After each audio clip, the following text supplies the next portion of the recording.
Okay, thank you, everyone, and what a wonderful uh, turnout of people today. I see a lot of friends, people I know, and I want to welcome all the people that I've not met before. My name is Jeff O'Keefe. I'm the executive director of Zen Peacemakers International, and we have a beautiful um, uh, uh, participation of people from around the world in this meeting today. So I so appreciate your interest in your coming in today. This was an idea that we just had not 2 weeks ago. Normally we plan our events out 4, 5, 6 weeks, um, but this felt um, timely and important. And fortunately, in our community, we have so many people who are involved in peacemaking activities around the world, and particularly in this circumstance, our dear friends and longtime peacemakers, Dr. Katz and Tani Katz. Tani is one of the board members of Zen Peacemakers International, and to speak to us today about the conditions and the situation in Palestine and Israel from their perspective. And we were chatting yesterday, and it's possible we may extend this to additional sessions, and bring in more voices and more perspectives. As things develop. So I don't want to take up any more time. I just want to thank you sincerely on behalf of Zen Peacemakers for your interest and your attention and your presencing today. And I will turn this over to Tani and Idis to take over and lead us into the topic today. Thank you.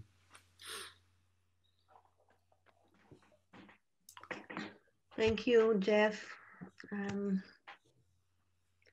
Thank you everyone for coming. Thank you, Jeff, for inviting us to talk. I must say, I didn't know that I will be so excited to talk today. I think it is quite challenging to talk about our experience, feelings, situation here in front of so many people who are outside of this place. Anyway, so this invitation, I think it came to us it was 2 weeks ago. So it was really in the midst of a very, very dramatic events here in Israel-Palestine, and in the midst of really moving and shaking and shocking experience for us. It was kind of a new experience, but also an old one on many levels and factors on which we will try to talk today. And still it was surprising for us what happened here. I must say that we got much support from our friends in the ZPO and the ZPI and our friends in the Zen Peacemakers during those I think 10 days of horror that we have been here and left afterward with so much pain and frustration and guilt, and even maybe for me, for first time in my life, a very, very deep despair. Sorry to say that. Especially referring to the outcomes in Gaza and the whole Palestine, but also to the Arabic population in Israel. I must say that this experience is very surrealistic and challenging for me as a peacemaker, trying to tell myself what Bernie used to say, the difficulties are challenges, not so simple, but still, what is peace when everything is burning around us in midst of rockets, bombs, blood, destruction? How is to be as peacemaker in not knowing? How is to be and trying not to be attached to past, to future, to outcomes, to narratives, to the otherness, not the otherness. How to bear witness, how to bear witness out of real fear. How could we have any appropriate or healing action? Anyway, we will try to talk about facts as we saw them and as we have them from TV, from newspapers, from international TVs. We will try to share our feelings and emotions and the spiritual practice, our thoughts that we are trying now when we are trying to regain our composure, realizing the tear and considering the ways to stitch it up together, to repair, to restart, hoping not from stretch. We'll try to bring our plans for healing in these in social activities and in Israel and Palestine, including Gaza, and for healing our wounded spirit and consciousness, and really based on the vision of the Zen Peacemakers. So, Tani, will you start?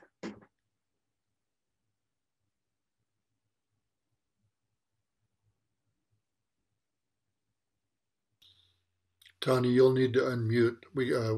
Tani, can you start again and unmute, please?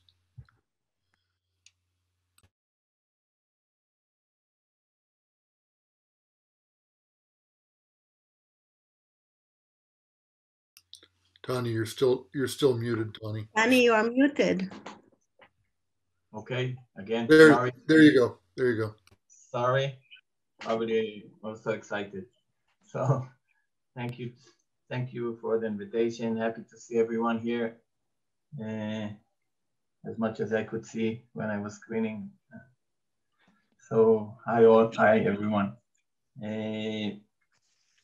I will try to briefly in a few minutes, as Iris said, try to go over the sequence of events, but I'll try to be, in a sense, objective if there is such thing, but being aware of the fact that there are so many narratives, probably all true, and I'll try to bring the narrative which we thought was, in a sense, objective to this violent circle.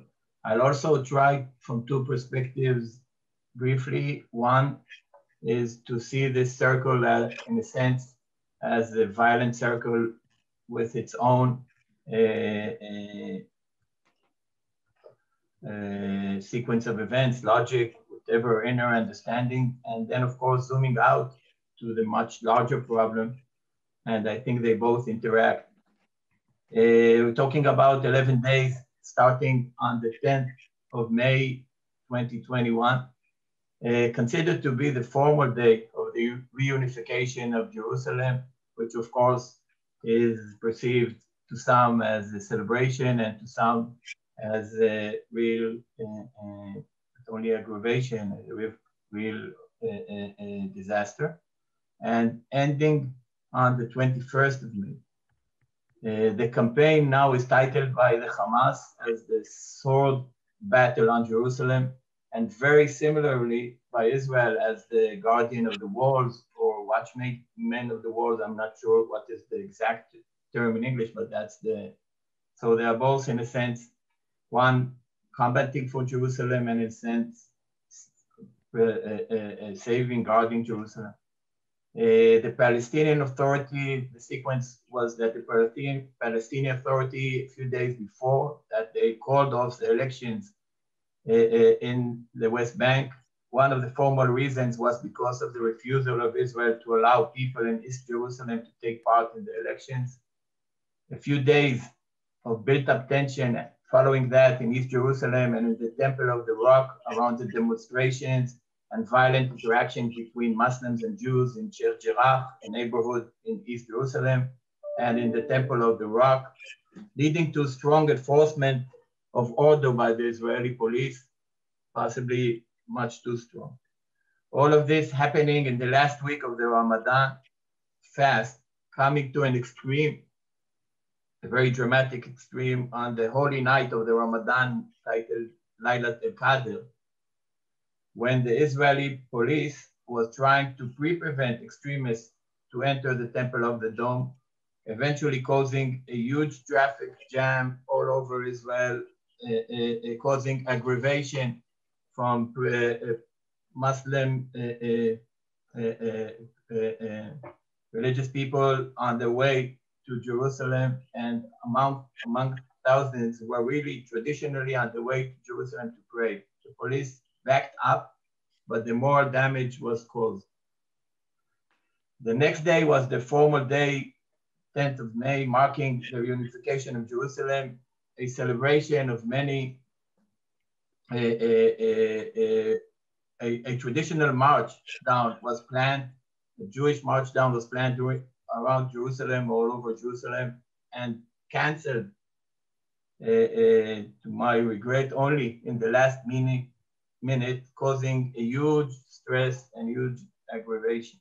On the same day in the evening, Hamas sends a few rockets to Jerusalem and initiates a massive rocket attack to the south of Israel, followed in the next days by rocket to Tel Aviv and the center of Israel. Presenting, which is important, a huge step or a huge step up in its strategic as well as very tactical capabilities. Israel responds very severely, trying at least declaring its aim to destroy the infrastructure, Hamas infrastructure, including a very huge underground tunnel system, immunization factories, and preventing strategic attacks planned from the sea and in the air. Simultaneously, in Israel, the tension starting in Jerusalem creates unprecedented violent demonstration and violent interaction between Arabs and Jews in most of the contested cities within Israel: Lod, Ramle, Jaffa, Haifa, Acre, Nazareth, followed by severe acts of violence from both Arabs and Jews, considered by police as acts of terror, but in a volume which we didn't see in Israel for a long time, like beginning everything from scratch. This, of course, inflamed high-value, violent demonstrations and interaction with the military in major centers within the Palestinian Authority as well. The Hamas campaign was also supported by missiles being sent to Israel from the north, from Lebanon. So after 11 days, ceasefire is achieved, and that outcome, as Iri said, is really very terrible. Thousands of rockets were sent to Israel, majority of them intercepted, important to mention, by Iron Dome.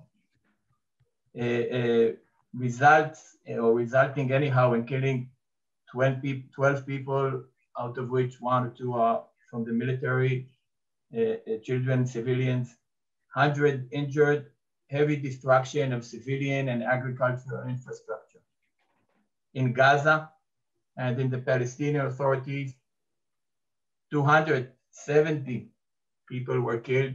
There is a big gap of report what extent of them considered to be related to the Hamas, probably between 200 to 250. It's not, this is a fact, as I said, based on narratives. But anyhow, 20 to 50 civilians and tens of thousands lost their homes. Huge, huge, huge destruction all around Gaza. Just a few possible remarks. One, from my point of view, I think both sides or everyone has the right to defend himself. There is a big, big question of proportion and whether this proportion is saved in a somehow balanced way.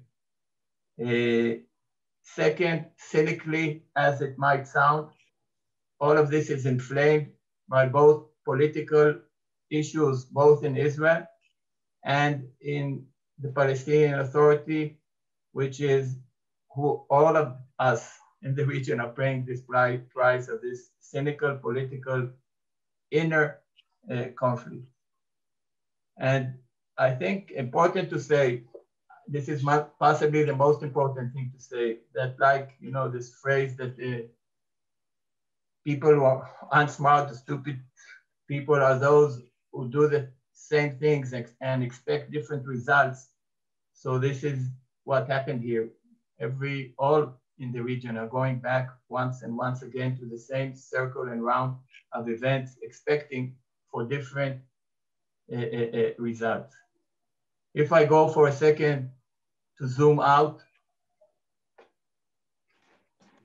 all of this, of course, and there are again many, many layers and many narratives, and I will say my narrative, that of course all of this started in 48 with the establishment of the State of Israel, with the huge refugees being evacuated from their homes, etc. But especially initiated after the Six-Day War with the constant 54 years of occupation, which I think personally is terrible, causing inequality, causing suffering for all people in the region. Having said that, nobody here, I think, is a saint, and it's not, I think it's Israel's responsibility, but it's not only Israel probably to be blamed for this horrible situation, trying to promote many times all kinds of different agreements with no success, and in the end of the day, causing a lot of suffering.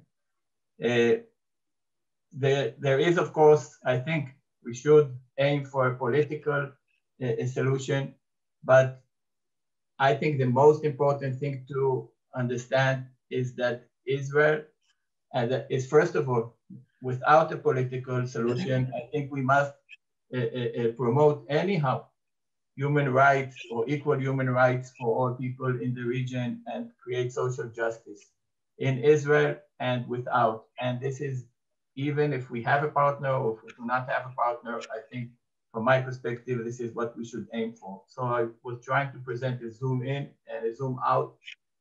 I think again, there are many narratives trying to explain the connection between these two. I was presenting my or our narrative. Iris? So I think I would like to share my and our personal feelings during those days. I think we met the first rocket when we were the first rocket on Tel Aviv found me and Tani, I think in Tel Aviv, in the middle of the street. We were driving, heading to friends to have dinner.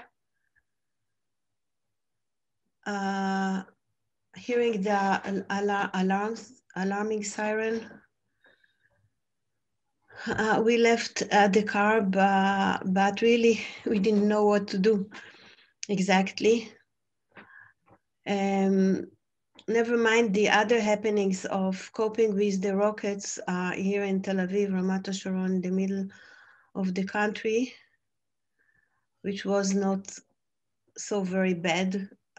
We had our shelters to go to, but I think I realized for first time after many years the situation of the unbearable lives that families, children who are living in so many villages and cities in the south of Israel, running or even living in shelters for such a long time, being attacked with thousands of rockets during so many years.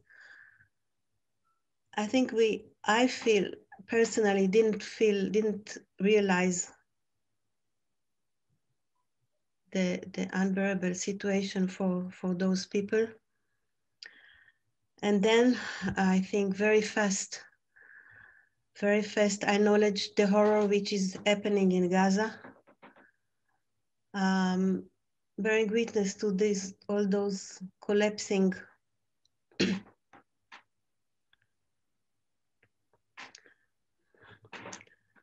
tall buildings that are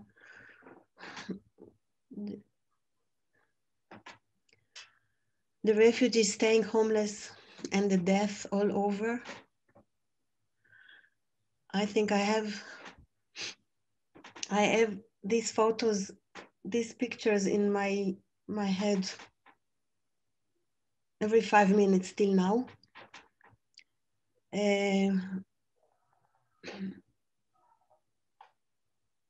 the riots here in Israel, in the contested cities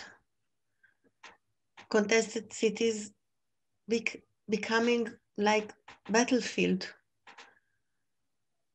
something that we never expected, full of violence and destruction, young girls who are full of hatred, breaking hearts and trust in so many people here in Israel. Then came the confusion and even fear. I think for the first time I felt fear. Mixed feelings of anxiety and concern from my own family and children and grandchildren. And I think also for the first time in my life, doubts and questions about our future here in this piece of land. That for me was really always Israel-Palestine, even for the personal fact that my parents and my grandparents were born here. And my ancestors came from Yemen, which is also Arabic place, but you know, in my mother, it's written in my mother passport or ID that she was born in Palestine. So in a way, I'm Palestinian. And so many doubts about our future here in Israel and Palestine and Israel, because I'm Israeli and I don't have anywhere to go. And deep disappointment after all our peace activities and networking and friends and friendships in Israel, with Arabs in Israel, with Palestine, in Gaza. And then another thing is the missing the opportunity that we had for first time after many years to political change. Because we had an opportunity to change to Netanyahu, and we were just watching the collapsing of the coalition for change that had been created against him in the political level. So this is that about my feelings. I don't know, Tani, if you want to say something about it. I want to add that, as usual in these kinds of conflict, I think we find ourselves in a very awkward, in a very confusing situation, because in many senses we present ideas and thoughts and even actions which are not all accepted by our friends. Because usually in Israel, left as you might be, once violence happens and semi or circle of violence starts, so everybody immediately becomes supporting any retaliation, the Israeli army or any response. And once you try to present an opposite agenda or to express other ideas, all of a sudden you, in a sense, immediately are considered a traitor or a very stressful or dangerous opposition. And trying to say that you are not, that you are doing it from your responsibility, not only human responsibility, but this is, you're doing this, or we are doing this because we really even love our country and want it to be different. It's not something that people can accept.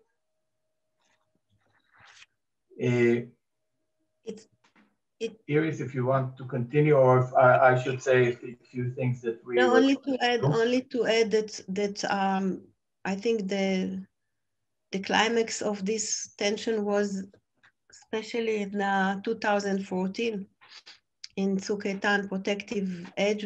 I think they called the war then, that really people were attacking us for protesting against the army and the government. Yeah. Okay, and also, so I think Iris mentioned it, but it's important for us to say that we were communicating all the time with our friends, Palestinian friends. Most of you know Sami, so of course we were in contact with him. And Iris has colleagues, professional colleagues in Gaza. She was contacting them and even trying to assist in communicating for assistance. I want to say that once we were trying to grasp, as Iris said, grasp ourselves from, try to contain our emotions, we were trying to think what possibly we can do, working in all the directions that were available for us, as minimal as they can help. I will give a few examples.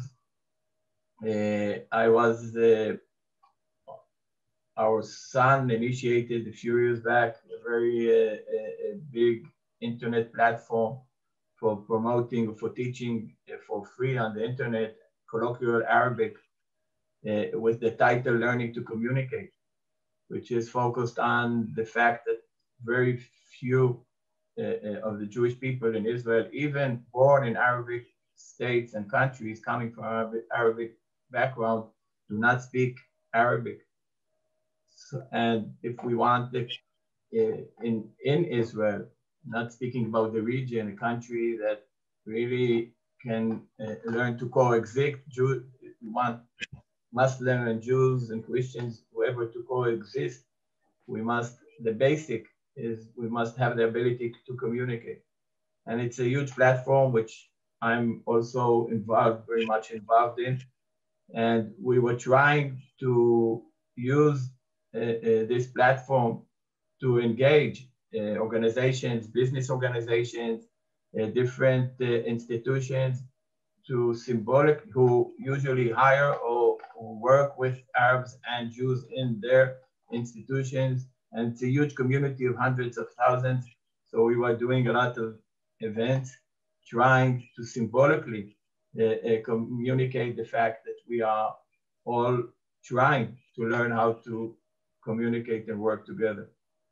So this is one. The second, also, our daughter-in-law,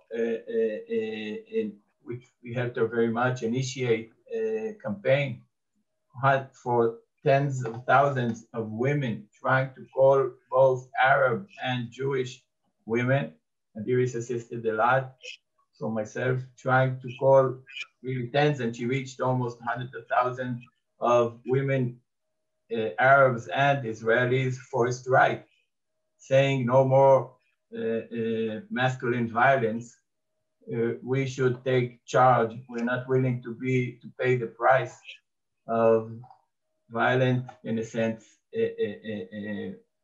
men, not blaming anyone, but trying to promote gender-based alternative to the conflict. And it really was trying to get a lot of people in organizations, unions, different organizations to try to demand a different way, first of all, for them to be involved, but a different way of action. And the third thing is, I have a very big project in all the higher education system in Israel, and we were trying to engage all the leadership in the different organizations.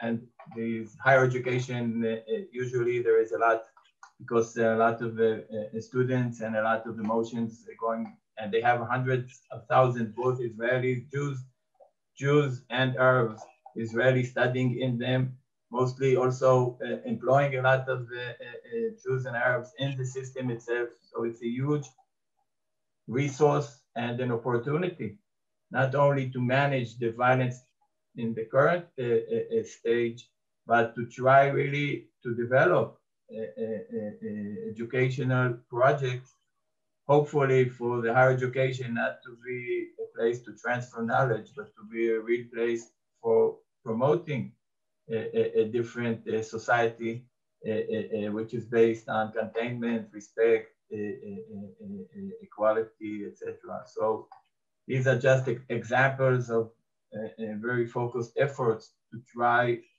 to maintain the flames in the short run, but to engage in things that could that we can leverage maybe strategically as we go along. And me, I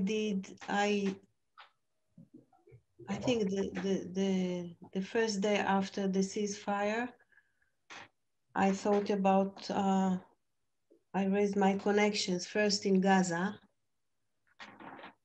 I have Hafez there and others who are in mental health center. So we are creating project with other psychologists here in Psychoactive, which is a movement of psychologists for peace and social justice. Training trainers there in coping with trauma. Another connection that I have is the Women Federation for World Peace. It is an organization of women who are peace leaders in all over the world, but this part is the group of women in Middle East, and especially all the Arabic Islamic countries, from Iran, Syria, Iraq, Egypt, wherever. So they're trying to raise money.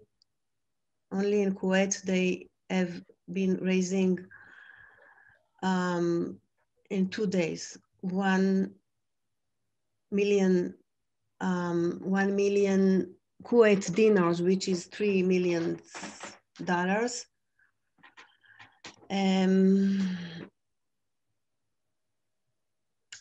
And also an organization that I'm the chairman of the board there, Ma'arab, which is Arabic and Jewish people in education by and again trying to gather Arabs and Jewish people in the north of Israel.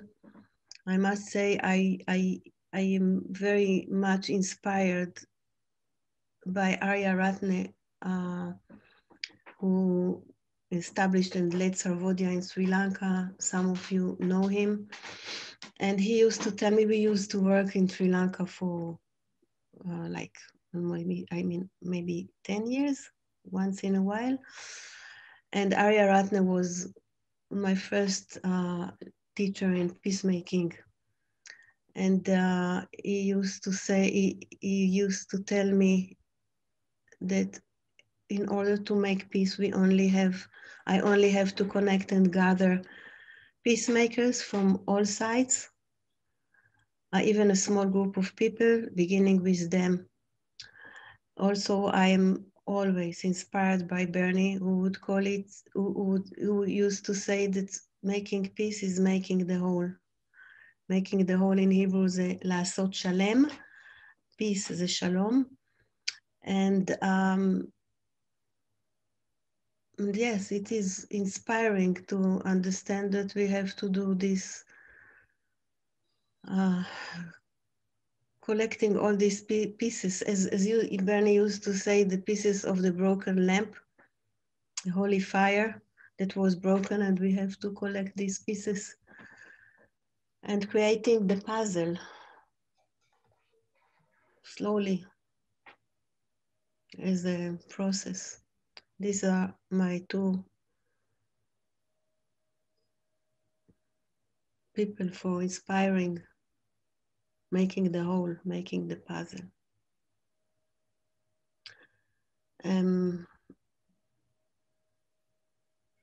I just want to add that maybe there is some, I think, out of the ashes, there's some, in a sense, not hope, but I think, and it's a question, how long will it last? But at least within Israel, I think there is a big understanding that I don't know if we will not have a second chance, but we really have to do much more in order to create, the name of the organization, Iris was mentioned, is a quilt. So in order to really create this quilt within Israel, and at least I really hope that even people who are very devoted to the Israeli common narrative understand what I mentioned before, that you really stupid people are those who do the same thing once and once again and expect different results. And I think I'm mentioning this so brutally because I hope people see that nothing will change if we don't change the elements. And only, oh, sorry, Tani. No, okay. Only I want to mention last thing, which helps me a lot on the personal level, which is really the practicing, our practicing as Zen peacemakers. I think it is very supportive, practicing the three tenets. Really not to know, really not knowing, being able not to look for solutions, kind of practicing this koan that we are living in, very deep in it, and really koan of having no way to go at the moment, really trying to forget the past, really trying to ignore the future, and really trying to bear witness to all that's happening, and really being with all sides, and bearing the confusion and the contradictions and containing the opposites. I think only then, out of this joint pain that we have here, maybe feeling compassion, maybe especially for ourselves. And maybe then meeting the right appropriate action or something to do.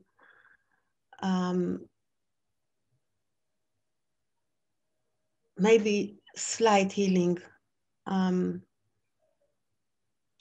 And also, it's not only words to talk about our three treasures, like really the oneness of life and the diversity and the independence, the interdependence of the Buddha and the Dharma, and the connectedness that we are doomed to be with, to be it. And as Bernie said, really, may we always have the courage to bear witness, to see ourselves as the other and to see others as ourselves. And me, really, for many years, I was trying to work towards promoting more social justice or in Israel-Palestine and advancing something about ending the occupation.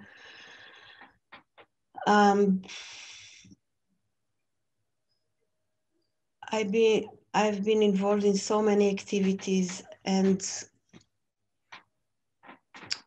yes, it is a deep effort to overcome the disappointment and really to remember, as I learned from Bernie, from Arya,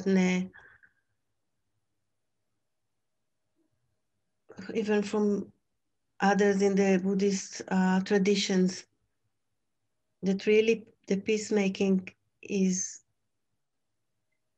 must come from bottom up, from us as grassroots, from civilians, by ongoing action, ongoing social action all the time, and our spiritual practicing, and understanding the peace is, it's not only a slogan that peace is a way and not a target. And this is our destiny, and this is our way here in Israel-Palestine. And thanks to the vision of the Zen Peacemakers and the practice of the Zen Peacemakers. Lucky us.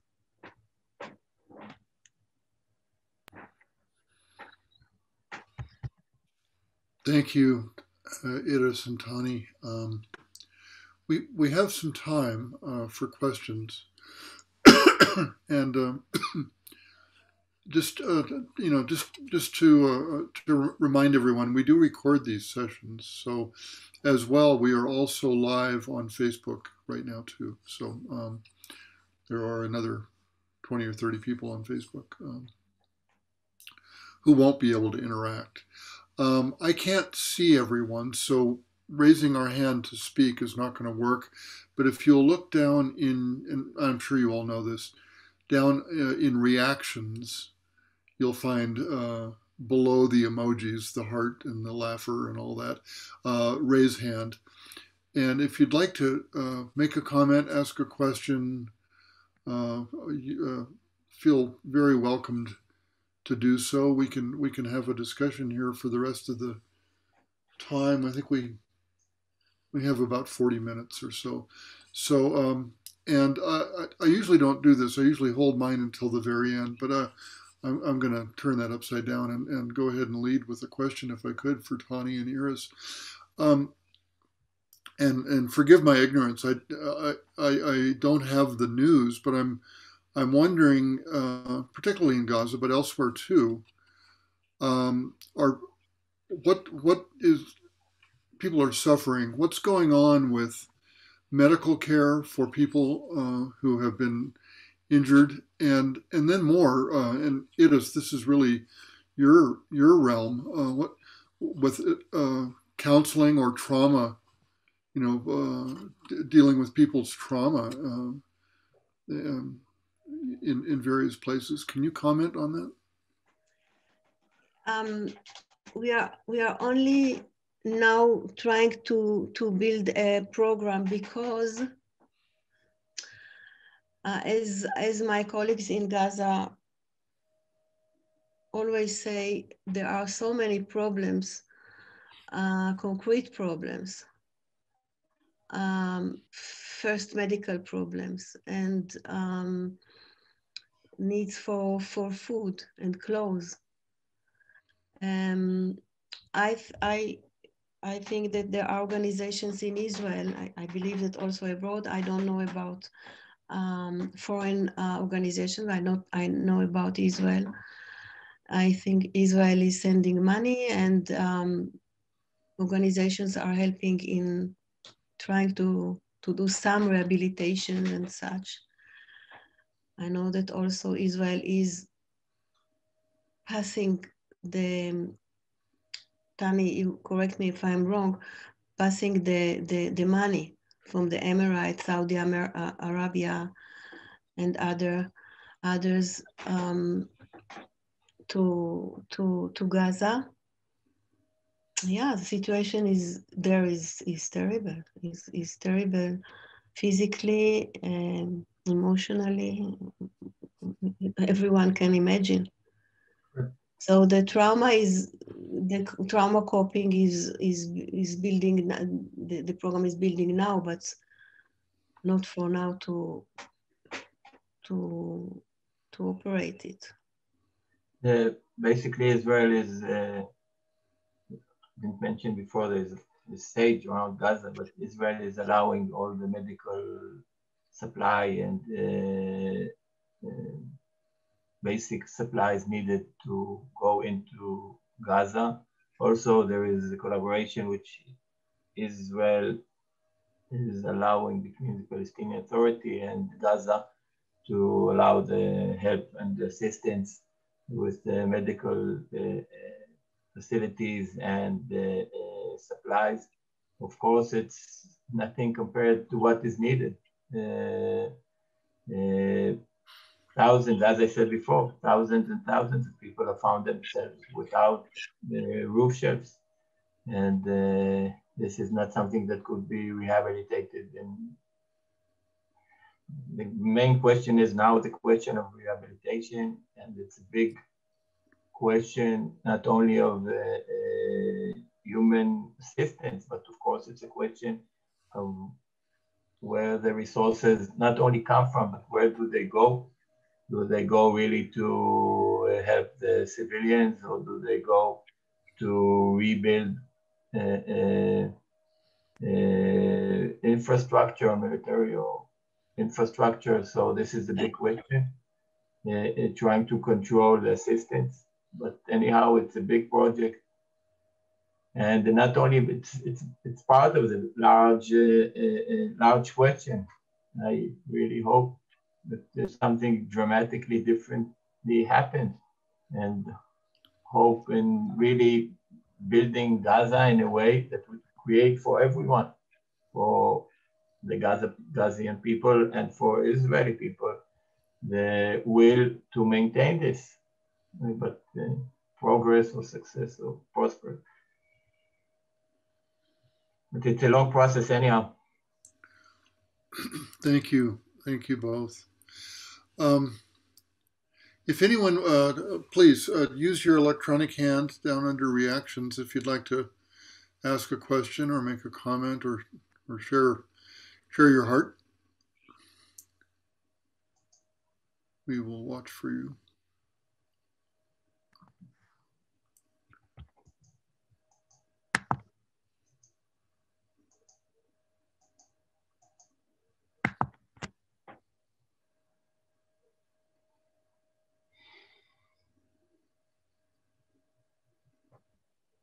Annie?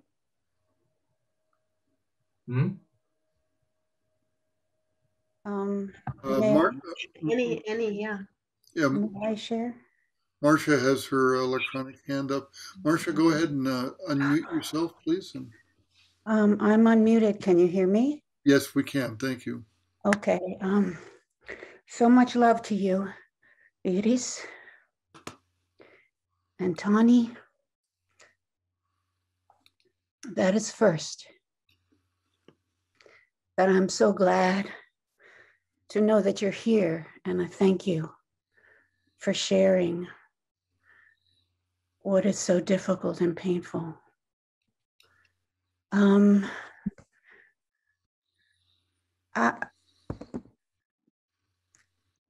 Honestly, I don't even know what to say.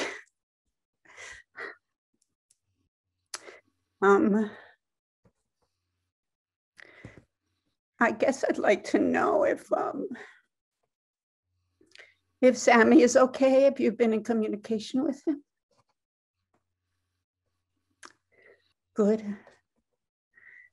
And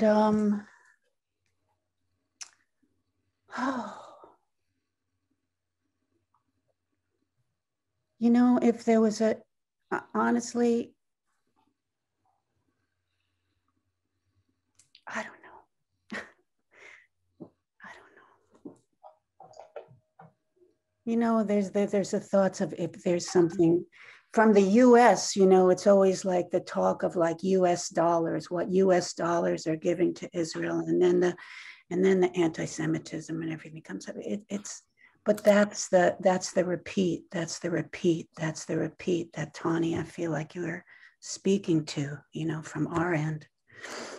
But is there some place where the work is happening there that I could personally give to, you know, that would be of most benefit there in the place where it's happening for you? You know, I was aware of Darkenu, and I was aware of the communications, and I was in contact with people in Gaza, but it's like, what can I do over here? What can I do over here? All my love is with you.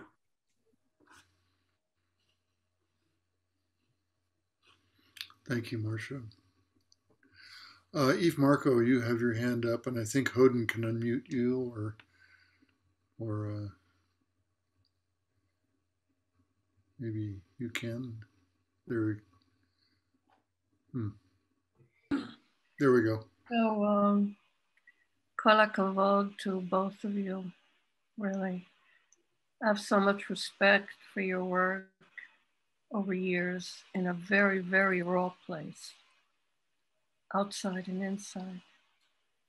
I have one or two questions, also following up on Marcia's question. But first, as you know, I have a brother and sister in Israel, and both of them have reported to me that in Israel, things have gone right back to usual. The cafes are full, the restaurants are full, the swimming pools have reopened, they're going up north for the long weekend.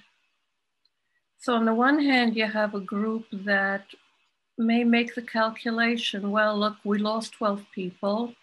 They lost a lot more. Maybe we can live with this. We haven't lost that much that we need to actually face what is really going on. So I don't, you know, so I'm kind of constantly wondering, what do we do, you know, because I think this also repeats itself in many places, including this country, the US. You know, what do we do with that when there's a group of people that essentially lives, in many ways lives much more privileged lives, and occasionally has glimpses of misery, but it's not enough to really change the system. So I was just curious what your thoughts are about that. And then, Jeff, I have an idea in response to Marcia's thought that I'd just like to share and see what, especially what Tani and Iris have to say about it.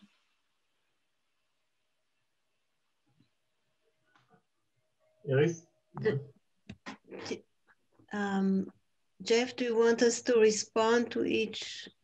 If you'd like to, please, yes, go ahead. If you have a comment for Eve and for all of us. I try to say something very shortly to leave room for others to talk, but for Marcia, I can say maybe it might be relevant that we are about to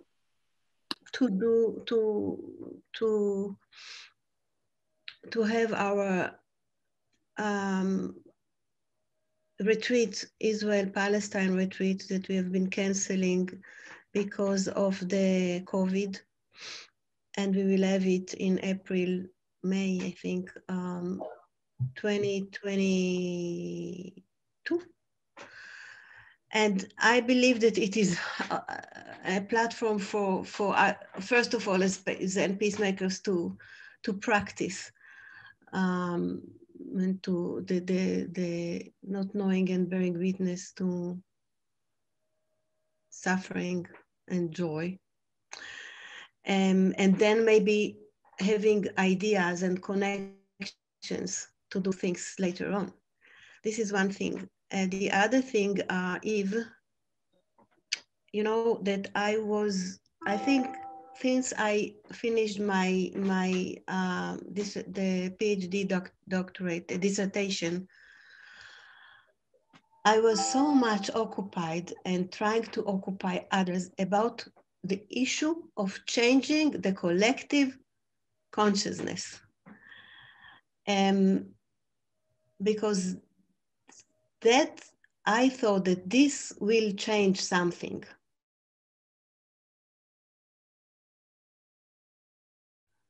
I failed. I don't find a way to do it.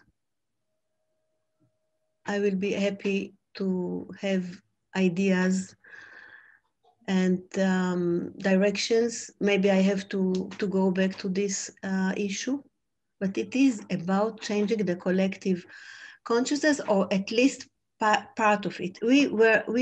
I thought that maybe women wage peace, the big movement here in Israel, will change something, but they are so very cautious not to bring in Palestinians, only the Arabic women in Israel, and not to talk about occupation, that, you know, it is like fun more. As my friend Ali Abu Awad from Palestine he keeps saying it's about hummus and hugging. So we need something else. I don't know if optimistic, but I think three things are acting a bit differently than usual. One, I think what happened in Israel, the violence within Israel, people were frightened from. And I think this is something important. So I think this will generate a lot of action. I don't know how long it can be sustained, but I think it will generate much more awareness. This is one. Second, I have a feeling that since Israel, and there's no way to prove otherwise, cannot prove the fact that you know, besides the ceasefire, nobody has really achieved anything. And the fact that you really can't win, even if you want to, I think it's something that people start to understand, because people are aggravated. How can, you know, Israel should defend ourselves? But I think even the right government, in a sense, knows that it can't do anything to really win. So I think this, in a sense, maybe can create some kind of opening for at least trying to search for other ways to cope with the situation. And third, I hope, Iris mentioned before that we lost our hope for political change in Israel. It might be awakening or opening again, maybe slightly. So let's hope. Yes, but Tani is the optimistic here, as you can see. I think most of the people here prefers the cafes and pizzas and forgetting the photos. I don't know if they even follow the photos from Gaza. No. So. Thank you for that, Tani and Iris. Anita Larrick, I want to call on you. And I'm sorry, yes. Yeah, I just wanted to suggest something again in spirit of what Marcia brought up, because I had the same question, what can we do? So there's, I know there's aid organizations for money, and it's tricky because as Tani said, you don't know how the money's going to be used. But because we so much believe this organization in bringing the pieces together, is there a value in trying to bring to creating a forum even on ZPI, which brings internationals and brings Palestinians and Jews, but who, bring those sides together in some way. And it could also be a great launching pad for the retreat in Israel-Palestine in 2022. But we have this fantastic thing called Zoom, which can bring us together online and listen to different stories and let people hear and speak. And, in many ways, this is what this organization is about.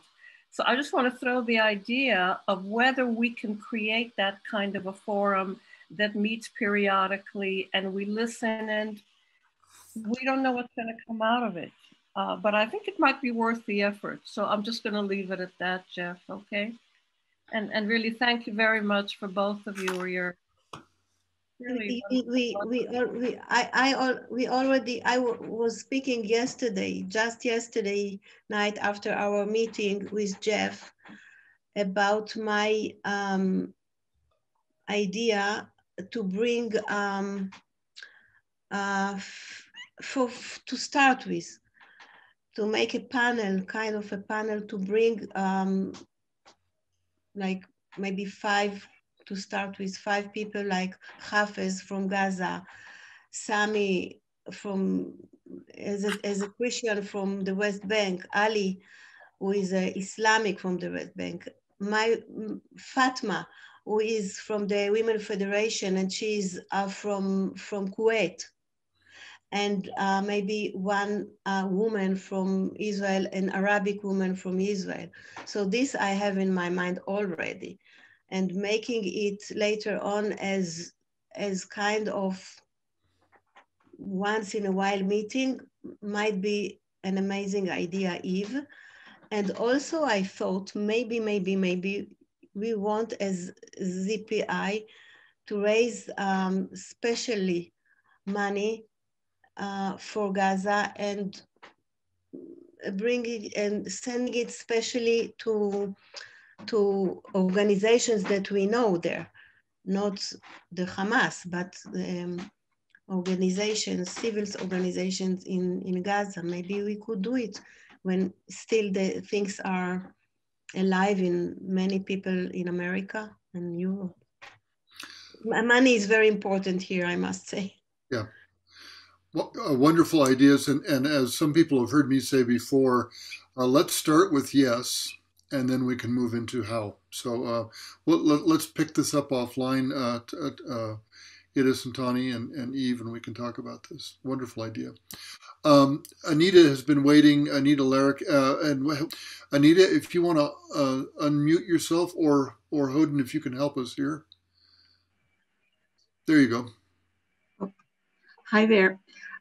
I'm a second generation Holocaust survivor. My parents went right through the war in Poland. I've been privileged. I've been entitled. I feel until this recent event, I've passed as being a regular person. For the first time now, I walk in a minor amount of fear that I will be, I'm feeling more vulnerable, that I'm a Jew, people are going to pick on me. And there's nothing I can do about it because it's what I'm born with. So I don't have any big lecture or any solutions because there's some brilliant and caring people here. But I just want to make a point about feeling our vulnerability. And also the Palestinians feeling their vulnerability, and Israeli Jews feeling vulnerability. I've got family there. And maybe this might be like the not knowing and just going in the dark. And that might mitigate the pizza and the weekends away. Because we're scared now, and people were being attacked on the streets. And Eve, you mentioned your sister, the dog. So let's just hold on to that feeling of fear. It's not bad. We don't have to run away from it. It may be very helpful for going forward. Thank you, Anita. Thank you. We have time. We still got we have 20 minutes.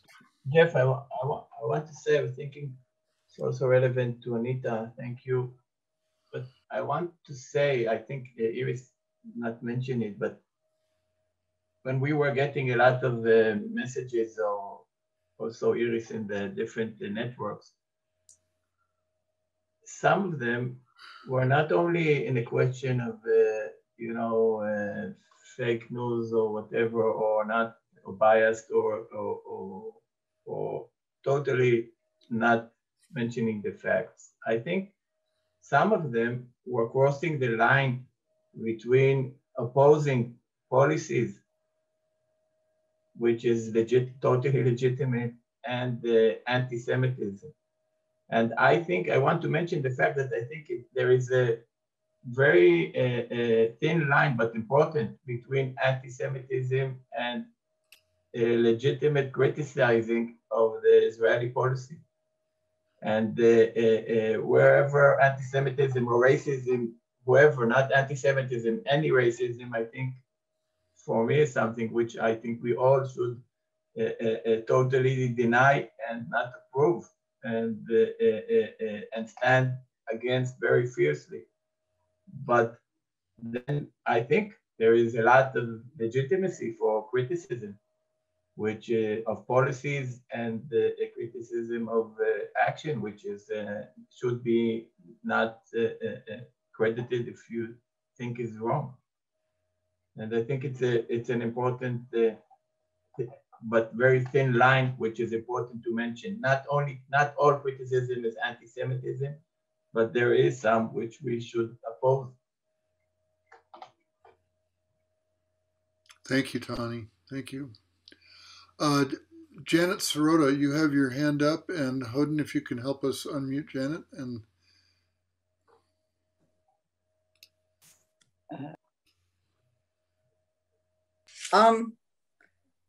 this is ties in with the anti-Semitism, anti-Israel dilemma.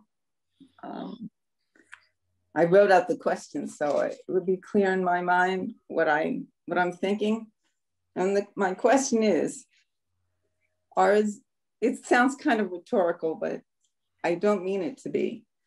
Are Israelis aware that every time these violent episodes happen, more and more anti-Israel sentiment and anti-Semitism is generated outside Israel? For instance, in my research on another subject, the plight of the Rohingyas, Israel is compared to the Burmese government, which is being accused of perpetuating a genocide against the Rohingyas.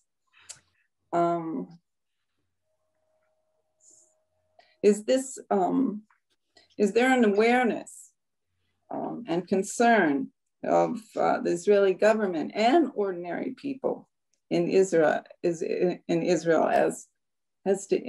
Israel's actions as they play out in the rest of the world, as they're perceived by the rest of the world? I mean, I realize that when you're in a war situation, you're only you're mainly concerned about your own personal safety. And when the danger goes away, as you say, people go back to the restaurants and carry on their everyday lives, and they don't think as to how much their actions are affecting other things. Do you have an answer or any sort of, I mean, maybe it is a rhetorical question, I'm not sure. Thank you, Janet. Yeah. Go ahead, Tani. Being connected, as I said before, being connected to all these networks, at least we cannot not be aware of the horrific response, which and as I said before, and I don't know, it's maybe also in a sense an answer to Marsha, what I think possibly can be done is not go around and say what is the factual base and not which is the factual base, which is very important to know in a sense what is the fact, even if you want to choose another narrative. I think it's important to try to see the facts. But this is why I said before, I think it's important to draw the line between criticism of policies and in a sense racism, whether it's against Israel or whether it's against whoever. And I think to delegitimize others, whoever you are, is not something that I am for. And again, I think we should very much severely, that is what we are trying to do, stand against policies that we think are very wrong and not based on some of the values that we believe in. And of course, I think it's terrible but I think it's important not to make comparisons. I think, it's frightening how Israel is presented, but it should not frighten. I think, as Iris said also, I think it won't help us, in a sense, to be frightened by that, but just we have to keep up the work we're trying to do. And as much as we can do it, it's not step by step, and it's very little maybe in effect, but this is at least maintaining ourselves as, in a sense, being connected to our values. I think this is maybe not much, but this is something we can do. For me, it's like, as you say, Tani, I am in some WhatsApp groups from other places. Like one of them is from Sri Lanka, ambassadors and professionals from Sri Lanka, and people in the politics. Since the Sri Lankan ambassador was a friend of, the previous one was a friend of Arya Ratne, and he made us friends in a way, and he put me in this WhatsApp group. And then during the days of the 10 days, there were terrible attacks on Israel. I think some of them didn't know that I am in the group, and I buried. Sometimes I didn't read, and finally I decided to react, and I say that things are, never mind. I react in a very, trying to be tolerant and patient, but still saying some things about the one-sided and such opinions. It brings also the question of opinions, This is very important practicing of ourselves, opinions. How much and how deep and how long and how mean opinions might be. And some also in the Women Federation WhatsApp group. And I decided not to talk about it here, even though we thought about talking about it, since I thought that it is our, you see, the smallest problem. We have so many problems, and I cannot influence people all over the world. This is my way of not reacting for the time being. But I know that we have a very bad name all over the world. Yeah. Thank you, Iris. Kathleen Huetsu, you have your hand up. Hoden, if you can. Looks like you've got it. Thanks, Kathleen. Yeah. Mm-hmm. Hello, everyone.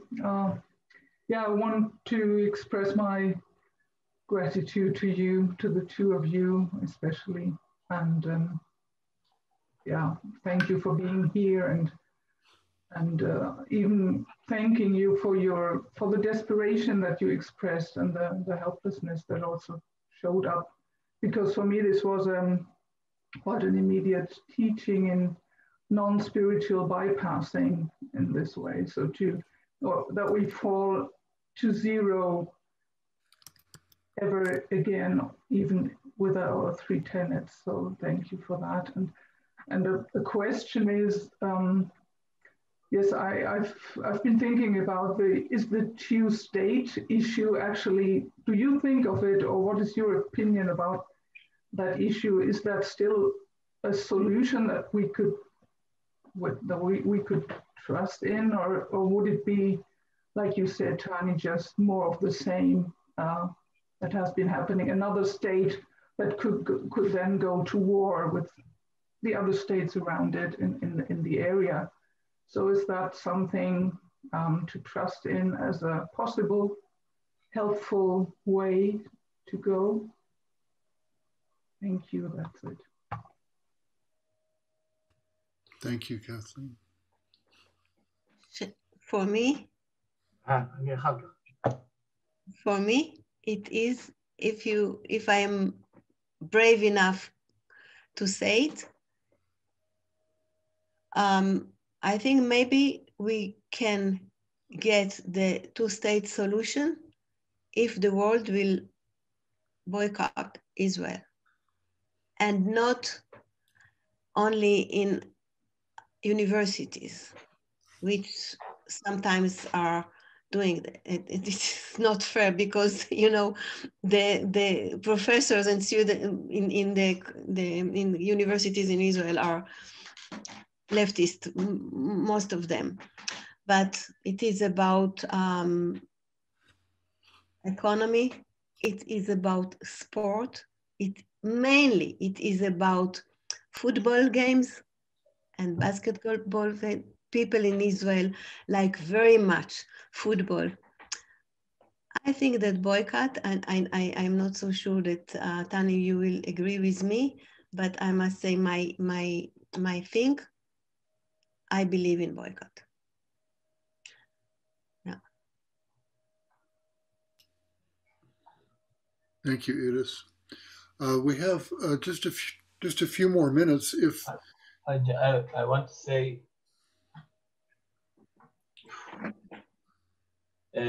first of all, I'm not sure boycott is any effective, or it's not practicing the same thing that we don't believe in. So I'm not sure about it, and it also, Iris, might be dangerous for you or us saying that. So please, one. Secondly, I want to say that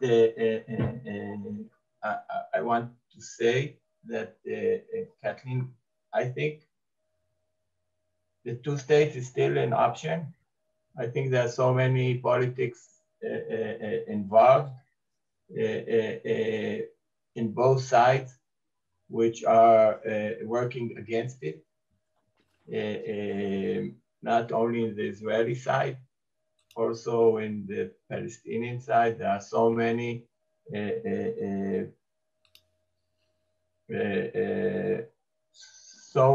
so many objections, or so many obstacles for this solution. But I, as I said before, I think the political solution is one, which I think is inevitable in the end of the day. But I think that the main thing we should do is try to promote, as I said, as much as we can, social justice, try to solve daily humanistic problems and try to promote them. And I think also, I want to say before that it's in a sense a response to Eve's question. Maybe something in the consciousness, I think, is changing, that in the Israeli consciousness, we were always David, in a sense, fighting Goliath. And I think, as I was listening a lot to news commentators, et cetera, and to people, I think there is an understanding. And this is, yes, I think the importance of response from the world is that we are no longer the David for a long time already. We are really the Goliath. And I think this is something which is changing in the consciousness.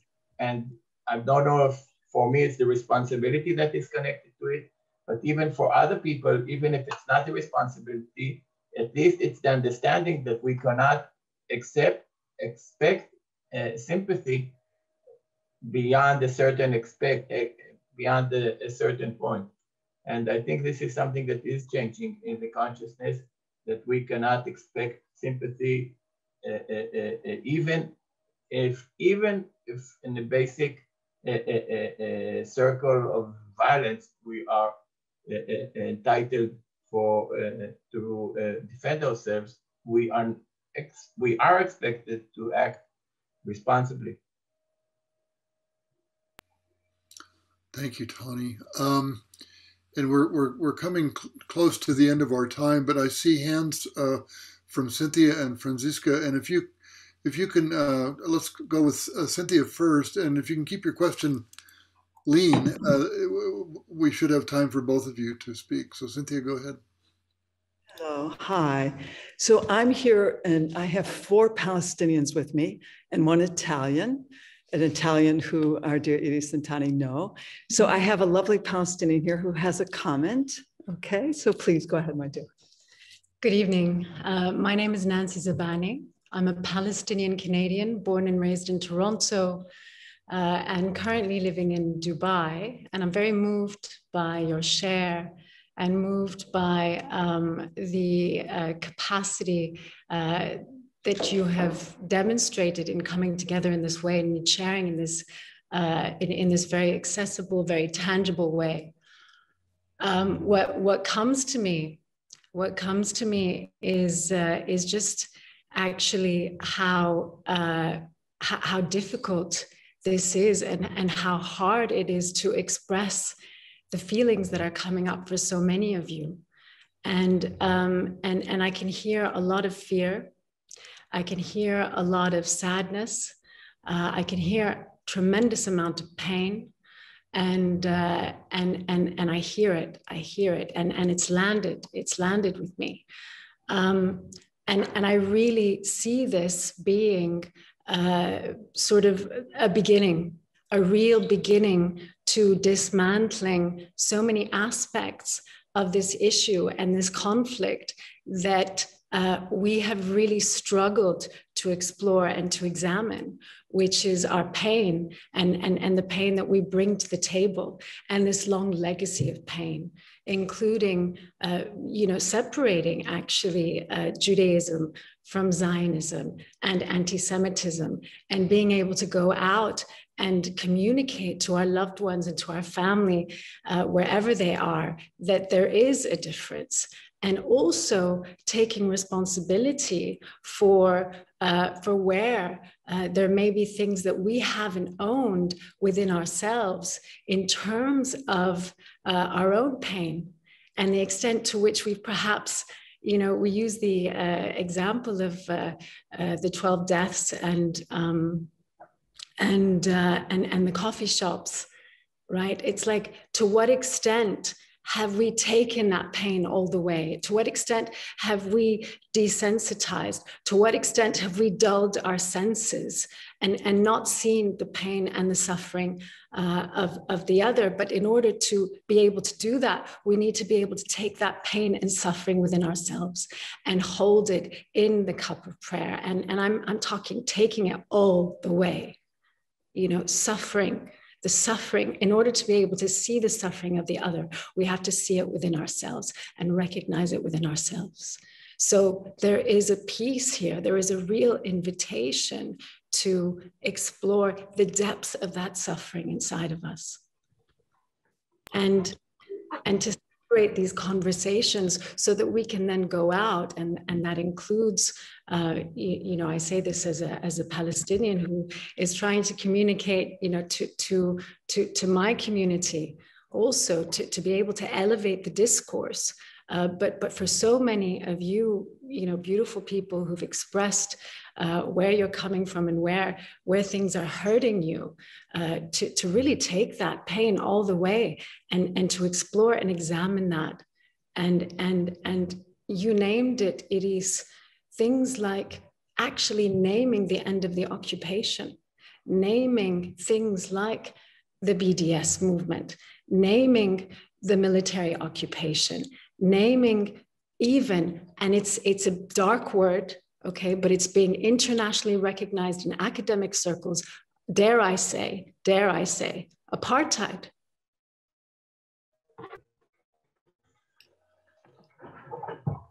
Thank you so much for your comment. Edith and Tani, let's do this. Let's take Franziska's comment, and then you two can wrap up and conclude for us. Franziska, go ahead, and if you can unmute, or maybe Hoden can. There we go. Good. Thank you. Thank you so much, Iris and Tani. I have such an incredible respect for the work you do, and you were expressing also how very personally for yourself how it is going on right now. And it just came to my heart.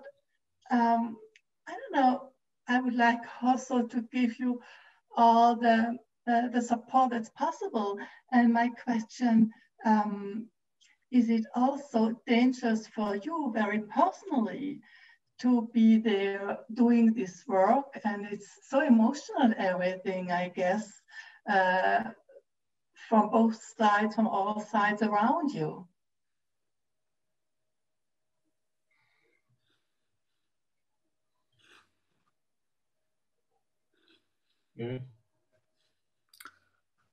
Edith and Tani, would you like to respond and then go ahead and conclude for us? Thank you, Franziska.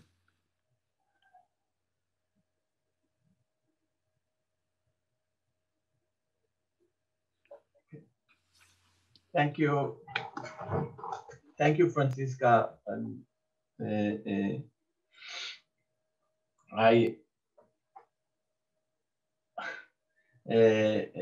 I must admit that I was a bit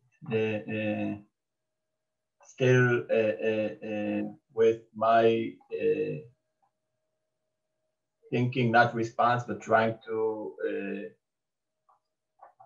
internalize the things said before. So I wasn't, in a sense, too much concentrated, but I felt your love and support, so I am with it. I don't know if that was the question, what assistance. I think what was mentioned before about discussion is important. I want to say that words can be problematic because sometimes you have to define them.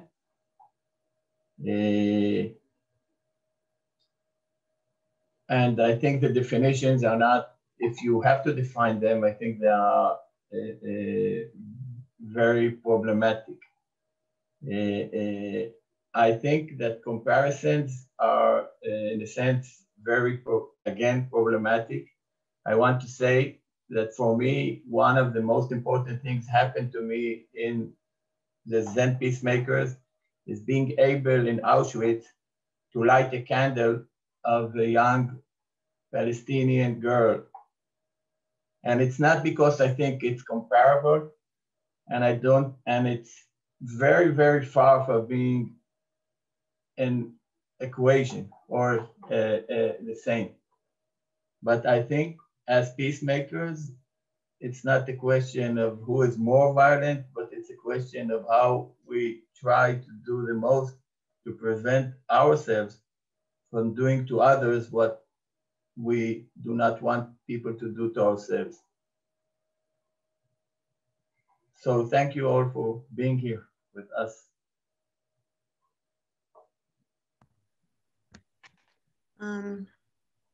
Thank you, Francesca.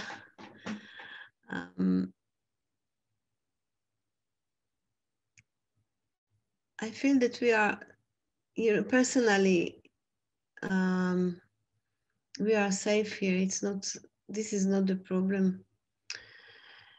But thank you for your concern. I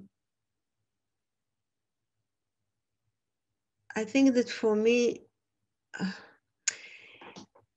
it is, I don't want to choose my words and to be afraid of saying what I feel and think.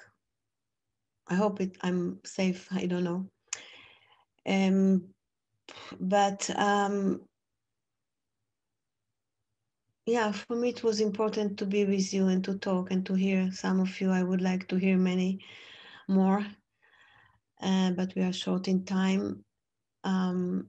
Thank you for talking to us from Dubai and feeling the really the joint pain and the same purposes that we have here. I think that for me it is really a deep practice, but a very, very, very painful. Part of my practice is really trying to practice the oneness, and especially oneness with people in Israel that are so different in their thoughts and attitudes from me. Really trying to avoid feelings of otherhood and accepting their criticism, their hatred, and their being so very different from my attitude, the attitude that I believe will bring better future for all of us in this region, Palestinians and Israelis. Otherwise, I feel that we are really in a big, big danger. But this is the practicing. So thank you for the opportunity to share. Thank you, Iris. Thank you, Tani. Thank you, everyone who attended, for your presence and your thoughts and your heart, sharing your love. I will be talking with Iris and Tani about our next step here. I think we've shown that there's a lot of interest in this topic, and there's still so much more to discover and to discuss and to share. So we will we'll talk about taking another step with this in the future. So everyone, thank you so much for coming. It's good to see you. It's wonderful to be in community with you, and be safe. Take care of yourselves. Take care of someone else.